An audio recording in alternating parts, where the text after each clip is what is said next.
In September of 2024, Hurricane Helene tore through the center of the southern United States, causing destruction across hundreds of miles, one of the worst impacted areas were the Appalachian communities in North Carolina. Now, 2 months after the hurricane, the news has moved on, and the support has been very minimal from the federal government. But still, life must go on for those affected by the storm. Now, with winter on the horizon, thousands are threatened with freezing temperatures as debris is still in the process of being cleared, and homes are nowhere near being repaired or even rebuilt. I'm so lucky to be a part of an amazing community of people who care for those affected by this storm. 3 men in particular have taken up the banner to help in every spare moment they've had since these last 2 months. These 3 men and hundreds of others are doing their part to help those affected by Hurricane Helene, but they need more help in the coming weeks and months to make a life a little bit more livable for those in Appalachia who have lost everything. Today, I have one of those amazing members of our community who have been on the front lines of this disaster to give you a look at what it's like and how you can help. My name is Nils Miller. I go by Nils the Iron Wolf. I have been with disaster operations for 28 years. I currently work at WVU Medicine in West Virginia in the ER. I'm a former firefighter and paramedic. I've worked with FEMA and other disaster teams, including U.S. State Department Emergency Services, responding to disasters over those past 28 years in 23 different countries and abroad in America. Yeah, so for people in the United States that might not necessarily, once the news goes off talking about North Carolina and all the areas affected, what's the situation down there right now? It's still very, very bad. As far as supplies, folks are good. It's accessing other smaller communities that haven't had the same access to supplies and to other resources as well. There's still a lot of damage to homes and roads and bridges. There's still a lot of debris. Thank you, Gumpy. There's still a lot of debris on many of these private roads and homes and along the main highways as well. Yeah, so what's the most important thing that you need right now as far as help? The most important thing we need right now is boots on the ground. We need manpower. We need manpower. We need funding for fuel, driving to these areas, using this equipment, chainsaws, heavy machinery. But most importantly, we need people on the ground to help us with the debris removal and to gain access to many of these communities that have not been touched or seen by anyone, including other volunteers since the beginning. Yeah, so for someone that, let's say someone watching this video that's interested and want to help out, what's the situation going to look like? What will they be doing to assist? It's been absolute destruction down there. Trees uprooted, rocks displaced, especially in the rivers and the valleys, mudslides, landslides, buildings swept away, vehicles swept away, wrapped around trees. When this incident occurred, it rose many of the rivers 20 to 40 or 45 to 60 feet in less than 20 minutes. The water was flowing 75 to 130 miles an hour and just wiped out everything that was in front of them.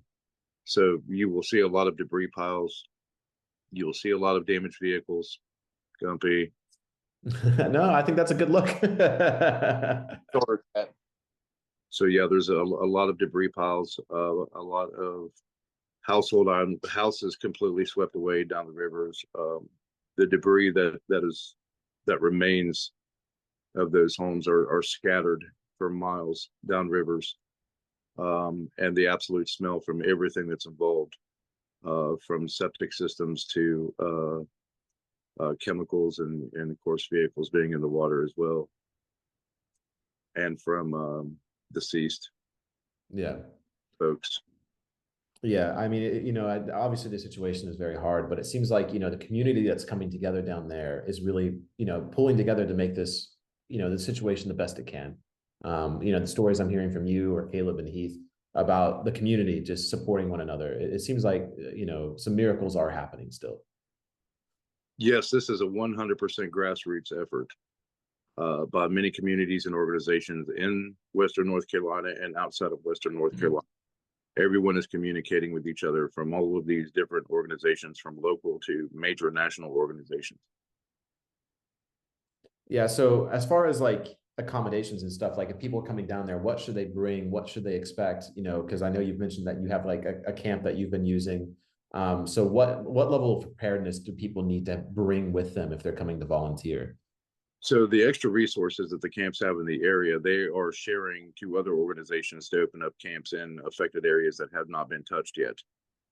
For example, we are setting up a new camp this weekend and moving many of those tents and heaters, sleeping bags, 0-degree sleeping bags, propane heaters, propane cots. So we have food in camp. We have camp kitchens. We have lodging available. We also have hot tents, so Sibleys and yurts with wood stoves. We have everything set up. Generators for backup for electricity, for coffee makers, or whatever we need to use it for. Yeah, and just to let everyone know that's watching this, what we're trying to do as far as like, you know, the side with the Fellowship Northern Traditions is, you know, the reason we're having this video is just to try to raise awareness, get boots on the ground. But we're also, we're opening a Discord server if people are interested. You don't necessarily need to like volunteer right away, but if you want to learn more and see how you can help, I'll leave a link to that Discord server down below. And then we can kind of send you the information that you need there. But as far as like where people would be going, if they're actually going to like, you know, assist with you and with your team, where specifically are you working from? Right now, we're working in Green Mountain area of Mitchell and Yancey counties in western North Carolina. We have a camp there called Camp Frog. We are setting up this weekend another camp in Hot Springs, North Carolina. We are naming Camp Iron Horse. The owners of the Iron Horse Station in Hot Springs graciously donated us 6 acres to stage a camp there. And we are getting ready to open up another camp in the Old Fort area on the east side of Black Mountain in western North Carolina, which we are naming Camp Wildcat. So there's many camps in the area. Those are the 3 that we are predominantly coordinating supplies and resources and volunteers out of. So as far as like length of, you know, if someone just has a weekend to offer, is that enough? Or, you know, do you need people to volunteer for weeks at a time? You know, what's kind of the scope for this? Yes, if you can, if all the time you have is a weekend, that is acceptable. If people could stay a week, that would be better. We have heavy machinery, 5 different construction companies that are coming into each of the different camps to work different areas relative to those camps' location. And how long, you know, I think what a lot of people lose when it comes to the media is how long the restoration takes. So how long of a process are we looking at as far as how long volunteers are going to be needed? This is going to take years for Western North Carolina, but we're looking at staying until at least next September or October.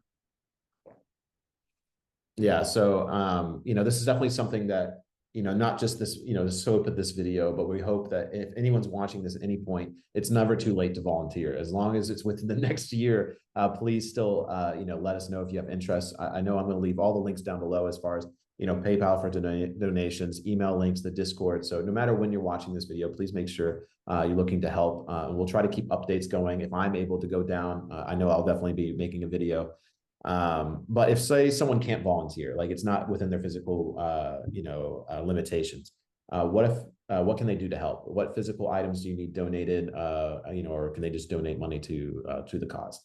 A financial donation would greatly help us, but like sleeping bags, maybe food to help sustain these 3 camps and the workers and volunteers that are coming through, we would greatly appreciate that as well. Yeah, so say someone just, you know, they want to donate, you know, if they want to donate money, we'll leave the link to your PayPal down below. And then if they need, and trust me, this is not a random man I met on the internet. I've met Niels in person several times. He is a very trustworthy person. He actually is who he says he is. But as far as like, you know, physical items, let's say they want to join that Discord, maybe we'll create a channel for donations. And if they want to go in there and say, hey, you know, I live here, I can donate this. Do you need it? And then we can help coordinate that. Is that something that would be helpful? Yeah, absolutely. Because the physical donations change by area, specifically by county. Some counties are requesting certain physical supplies, while others have an excess. So we try to help them reroute those supplies to where it's needed. They might not need it right now, but they will need it in 3 to 4 weeks. Yeah. Yeah, so I think the last thing to really say here, you know, obviously all the information is going to be available for you in the comments as I've been talking. It's probably across the board, you know, all the information you need for anyone that's watching this. But my last piece here, just for me personally, and why I think this is so important, is one of the things we we're talking about in the call before this is it's not just about one person's religions. It's not about one person's belief. This is about community. It's about people coming together in the Appalachia region. And something personal to me, my love for Scotland. Most of the people that live in Appalachia today are Scottish descendants. And so, Yes, in a way, this is a way of uniting the people of Scotland, of Northern Europe, of the native people of the land. This is community. It's not just one person's battle. It's something that affects everyone that lived in this area. absolutely. Your politics, your personal religious beliefs do not matter. This is people helping people. Yeah, and ultimately, you're one of the most heathen people I know, Niels, and one of the biggest things with this, you can go out and pour, meat out for Odin as much as you want, but community is everything. And so, if you want to really make a difference, if you really want to make a connection to the gods, this is the way to do it. Helping your brothers and sisters out in a time of need. This is when we need to come together. Absolutely, I agree. Yeah. So if you guys are able to help, please look down below, join that Discord server, communicate, see what you can do. And we have a few people coordinating. We have Niels, we have Caleb, we have Heath, and I'm sure we'll have a few more people in there. And don't worry, this is not a one-person mission. That's why we're making this video, is because we need help. Niels needs help. And so if you just have your hands, if you just have your legs, that's enough. Get down there. Let's find a time to get you down there. We have plenty of time. It doesn't need to be next weekend. But we are hopefully doing a community push in a couple of weeks. We'll put that on the Fellowship of Northern Traditions website to have a volunteer weekend, and hopefully to have more volunteer weekends moving forward, so we can come together as a community and help make a difference in this really horribly affected area of the Appalachian Mountains that desperately need our help. So, Niels, is there anything else that you want to tell people, or any other final words before we end here? Not that I can think of. That's perfectly fine. But truly, Niels, thank you so much for making the time. The reason we're shooting at night is because this has been a very, fast-paced thing. But as we talked about earlier, this is something that's going to take time. It's going to take years of work. So hopefully we can get that help for you. Hopefully I can get down there soon myself. But until then, Niels, you're doing an amazing thing. Thank you so much. And hopefully we can get you some volunteers down there. Thank you.